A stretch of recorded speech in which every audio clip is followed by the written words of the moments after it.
SIR অর্থাৎ special intensive revision, আপনারা হয়তো সকলেই জানেন অনেক মানুষের নাম কিন্তু আন্ডার অ্যাডজুডিকেশন রয়েছে। বর্তমানে সেই সব নামের মধ্য থেকে অর্থাৎ 60 লক্ষ নামের মধ্য থেকে 23.30 লক্ষ নাম কিন্তু নিষ্পত্তি বা তাদের কিন্তু অ্যাপ্রুভাল এসেছে, বা আমরা দেখেছি অনেকেই কমেন্টে বলেছেন, আবার অনেকেই হোয়াটসঅ্যাপ টেলিগ্রামও মেসেজ করে বলেছেন যে আপনাদের আন্ডার অ্যাডজুডিকেশন থেকে আপনাদের অ্যাপ্রুভাল পেয়েছে। তো আপনার নাম আন্ডার অ্যাডজুডিকেশন থেকে অ্যাপ্রুভাল পেলো নাকি আপনারা ডিলিট হয়ে গেল, কিভাবে আপনারা চেক করতে পারবেন সেটা কিন্তু পরবর্তী স্ট্যাটাস আমরা চেক করা দেখে নেব।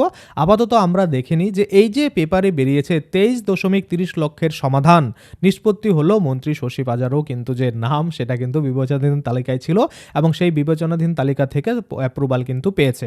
এবং যারা অ্যাপ্রুভাল পাওয়ার পরে অনলাইনে স্ট্যাটাস চেক করে দেখছেন যে হ্যাঁ আপনাদের পার্ট নাম্বার, সিরিয়াল নাম্বার, বিধানসভা নেক্সট ভোট কবে রয়েছে, এগুলো সমস্ত কিছু কিন্তু শো করছে, তার মানে আপনি অ্যাপ্রুভাল পেয়ে গেছেন। এবং অনেকে রয়েছে যারা ডিলিটেড হয়ে গেছে, এবং ডিলিটেড হয়ে গেলে আপনাদের কিভাবে কি করতে হবে সেটা নিয়েও কিন্তু পরবর্তীতে আমরা একটা ভিডিও বানিয়ে দেবো। তো আপাতত পেপারে কি বলেছে সেটা যদি আমরা ডিটেলসে দেখে নিই। দেখুন এখানে পরিষ্কার করে বলছে যে 23.30 লক্ষের সমাধান, অর্থাৎ এই যে 23.30 লক্ষের নাম আন্ডার অ্যাডজুডিকেশন ছিল সেগুলো কিন্তু নিষ্পত্তি পেতে চলেছে। টোটাল যদি আমরা সংখ্যা দেখি সেটা 60 লক্ষ প্লাস রয়েছে, তার মধ্যে কিন্তু এখানে 23.30 লক্ষের নাম সমাধান হয়ে গেছে, যেটার লিস্ট আমরা আগামীকাল বা পরশু বা তরশুর মধ্যে কিন্তু পেয়ে যাব। তো টোটাল জিনিসটা আপনারা বুঝুন কি বলছে, আপনাদের নাম বাদ গেলে আপনাদের কিভাবে কি করতে হবে, আপনাদের আন্ডার অ্যাডজুডিকেশন থাকা থেকে যদি অ্যাপ্রুভাল না পায় তাহলে আপনাদের কি করতে হবে, সমস্ত কিছুই কিন্তু আজকে আমরা দেখব।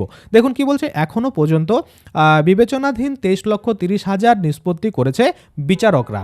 আজকের মধ্যে 25 লক্ষ করার চেষ্টা চলছে। ঈদের আগে আগামীকাল তালিকা প্রকাশ করলে যাতে আইন শৃঙ্খলা জনিত কোনো সমস্যা না হয় সেজন্য আজ পুলিশ কমিশন ও প্রশাসনের শীর্ষ কর্তাদের নিয়ে বৈঠক করবেন হাইকোর্টের প্রধান বিচারপতি।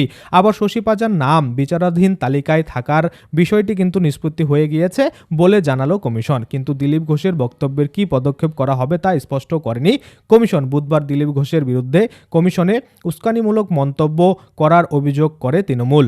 রাজ্যের মন্ত্রী শশী পাজার নাম বিবেচনাধীন তালিকায় ছিল। কলকাতার শ্যামপুকুর কেন্দ্র থেকে তাকে ফের প্রার্থী করেছেন তৃণমূল। তার নাম যাতে আগে নিষ্পত্তি করা হয় বিচার বিভাগীয় আধিকারিকদের কাছে তিনি সেই আবেদন জানিয়েছিলেন। বুধবার সিও দপ্তর খোঁজ নিয়ে জানিয়েছে মন্ত্রীর নামের নিষ্পত্তি হয়ে গিয়েছে, তবে গিরিশ পার্কের ঘটনায় কেন কেন্দ্রীয় বাহিনী ডাকা হয়নি উল্লেখ নেই পুলিশের রিপোর্টে। তাই কলকাতার পুলিশ কমিশনের কাছে আবার রিপোর্ট চাইল কমিশন।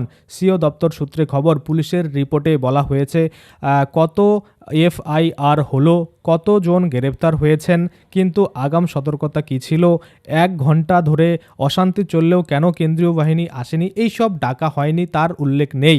সেই কারণে পুনরায় কিন্তু আবার রিপোর্ট চাওয়া হয়েছে। কমিশন জানিয়েছে প্রতি দফায় প্রায় 2500 কোম্পানি কেন্দ্রীয় বাহিনী মোতায়েন করা হবে। কোথায় কত মোতায়েন করতে হবে, শান্তিতে ভোট করাতে কত কেন্দ্রীয় বাহিনী প্রয়োজন, স্পর্শকাতর বুথের সংখ্যা কত বৃদ্ধি পেল। রাজ্য পুলিশের ডিজি কলকাতার পুলিশের কমিশনারের সঙ্গে বৈঠকে আলোচনা হয় নির্বাচন কমিশনের। জেলা থেকে রিপোর্ট আসার পরই আধা সেনা মোতায়েনের কিন্তু বিষয়টি চূড়ান্ত হবে বলে জানিয়েছে কমিশন সূত্রে খবর, প্রায় 20,000 ভোটার কার্ড ফেরত এসেছে। পোস্ট অফিস 3 বার বিলি করতে গিয়েও কিন্তু ঠিকানায় দিতে পারেনি। ওই ভোটারদের তথ্য এবার সরাসরি খতিয়ে দেখবে সিও দপ্তর। কেন কেউ ভোটার কার্ড নিলেন না, সিও দপ্তর সূত্রে খবর, জেলা নির্বাচনী আধিকারিকদের দিয়ে সরাসরি খতিয়ে দেখা হবে। নির্বাচনের সময় আদর্শ আচরণবিধি ভঙ্গ সহ প্রায় 1.5 থেকে 2 লক্ষ অভিযোগ জমা পড়ে সিও দপ্তরে। ওই সব অভিযোগগুলি দ্রুত নিষ্পত্তির জন্য সচিব পদ মর্যাদার আধিকারিক নিয়োগ করেছে কমিশন এবং একটি অভিযোগ সেল গঠন করা হবে। সিও দপ্তর সূত্রে খবর, আপাতত 9 জন আধিকারিক নিয়োগ করা হবে, তাদের মধ্যে 6 জন মাইক্রো অবজারভার থাকবেন। নবান্নের কাছে 3-4 জন অফিসার চাওয়া হবে। 8 ঘন্টার মধ্যে নিষ্পত্তি করার চেষ্টা করা হবে। আচ্ছা, তারপরে যদি আমরা দেখি কোনো বিজ্ঞপ্তিতে এসআইআর প্রশ্ন হাইকোর্টে, এখানে পরিষ্কার করে বলছে কোনো বিজ্ঞপ্তির মাধ্যমে রাজ্যে ভোটার তালিকায় বিশেষ নিবিড় আবেদন বা এসআইআর প্রক্রিয়া করা হয়েছে জানতে চাইল কলকাতা হাইকোর্ট। বুধবার এই সংক্রান্ত এক মামলায় নির্বাচন কমিশনের অধীনস্থ আধিকারিককে সেই তথ্য আগামী 7 দিনের মধ্যে কিন্তু আবেদনকারীকে জানাতে নির্দেশ দিয়েছে বিচারপতি কৃষ্ণা রাও।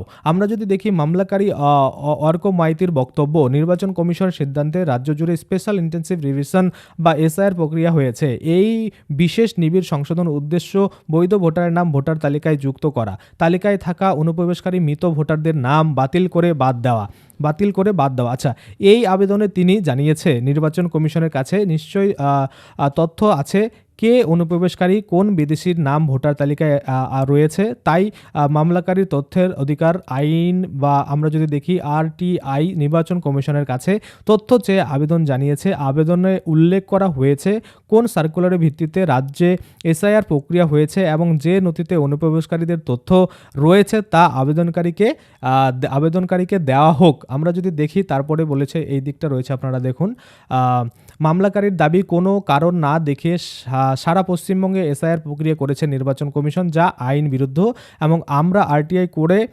জানতে চেয়েছিলাম কোন আইনের বুনিয়াদে নির্বাচন কমিশন এটা করেছে। বিদেশিদের কোন তথ্যের ভিত্তিতে আপনাকে কি এসআইআর করতে হচ্ছে। ভারতীয় নাগরিকদের ভোটাধিকার আছে, তাহলে নিশ্চয়ই কমিশনের কাছে এমন কোনো তথ্য আছে যার ভিত্তিতে কমিশন মনে করেছে ভারতীয় নাগরিকদের বাইরে বিদেশি নাগরিকরাও আছে যারা নির্বাচনে অংশ নিয়ে জনাদেশ পাল্টে দিতে পারেন। নির্বাচন কমিশন স্বেচ্ছায় সাধারণ মানুষকে এই কারণ জানায়নি, তাই আমরা আরটিআই করে তা জানতে চেয়েছিলাম। কিন্তু কমিশন কোনো সার্কুলারের ভিত্তিতে এসব করা হচ্ছে বা কোন সার্কুলারের ভিত্তিতে এসব করা হচ্ছে তা কিন্তু তথ্য দেয়নি।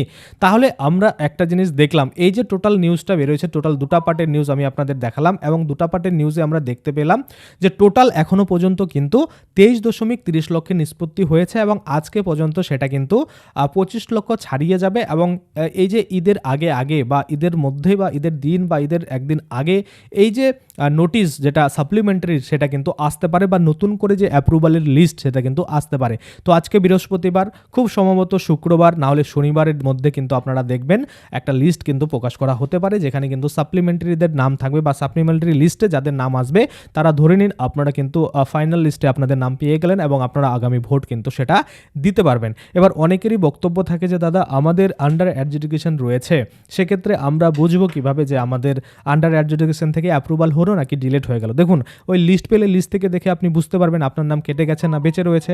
আর যদি আপনি লিস্ট না দেখেন সেক্ষেত্রে আপনাকে অনলাইনে গিয়ে কিন্তু চেক করতে হবে। অনলাইনে গিয়ে আপনাকে দেখতে হবে আপনার ভোটার কার্ড নাম্বার দিয়ে বা আপনার তথ্য দিয়ে যে আপনার নামটা আন্ডার অ্যাডজুডিকেশন রয়েছে নাকি আপনারটা অ্যাপ্রুভাল পাচ্ছে। যদি অ্যাপ্রুভাল পায় তাহলে আপনার কিন্তু সমস্ত ডিটেলস খুলে যাবে, অর্থাৎ আপনার বিধানসভা, আপনার আগামী কবে ভোট রয়েছে, কোন তারিখে আপনার এলাকায় ভোট আছে, আপনার পার্ট নাম্বার কি, আপনার সিরিয়াল নাম্বার কি, সমস্ত কিছু কিন্তু সেখানে শো করবে যদি আপনারটা অ্যাপ্রুভাল পায়। আর যদি অ্যাপ্রুভাল না পায় তাহলে কিন্তু এখনও ইলেক্টর ইজ আন্ডার অ্যাডজুডিকেশন বা আন্ডার ভেরিফিকেশন এরকমই কিন্তু দেখাবে। এবার অনেকেই আছেন এটা নিজেরা চেক করতে পারেন নিজেদের ফোন থেকে, আবার অনেকেই আছেন যারা পারেন না। তো আপনাদের সুবিধার্থে আপনারা যদি কমেন্ট করেন যে হ্যাঁ ওই রকম একটা ভিডিও প্রয়োজন, তো সেক্ষেত্রে আমি কিন্তু আপনাদের জন্য সেই রকম একটা ভিডিও বানিয়ে দেবো, যেখানে আপনারা আপনাদের ফোন থেকেই আপনারা দেখতে পাবেন আপনার আন্ডার অ্যাডজুডিকেশন থেকে অ্যাপ্রুভাল মানে অ্যাপ্রুভাল হয়েছে আপনার নামটা নাকি ডিলিটেড হয়ে গেল। আশা করি আপনারা বুঝতে পারছেন। তো আজকের জন্য ভিডিওটা এখানেই শেষ করবো। যদি ভিডিওটা আপনারা ফেসবুক থেকে দেখে থাকেন তাহলে অবশ্যই পেজটাকে ফলো করে নেবেন, আর যদি ইউটিউব থেকে দেখে থাকেন তাহলে অবশ্যই চ্যানেলটাকে সাবস্ক্রাইব করে পাশের যে বেল আইকন রয়েছে বেল আইকনটাকে এনেবল করে তারপর কিন্তু আপনারা নোটিফিকেশন পেতে পারবেন আমার যখনই আমি এই ধরনের কোনো ভিডিও বানাবো। আশা করি আপনারা বুঝতে পারছেন। আর এর জন্য কিন্তু কোনো রকম টাকা পয়সা লাগে না, অনেকে হয়তো ভাবে সাবস্ক্রাইব করলে হয়তো টাকা লাগে, একদমই ফ্রি। আপনারা সাবস্ক্রাইব করে বেল আইকনটাকে এনেবল করে রাখতেই পারেন। আশা করি আপনারা বুঝতে পারছেন। আজকের জন্য ভিডিওটা এখানে শেষ করবো। ধন্যবাদ।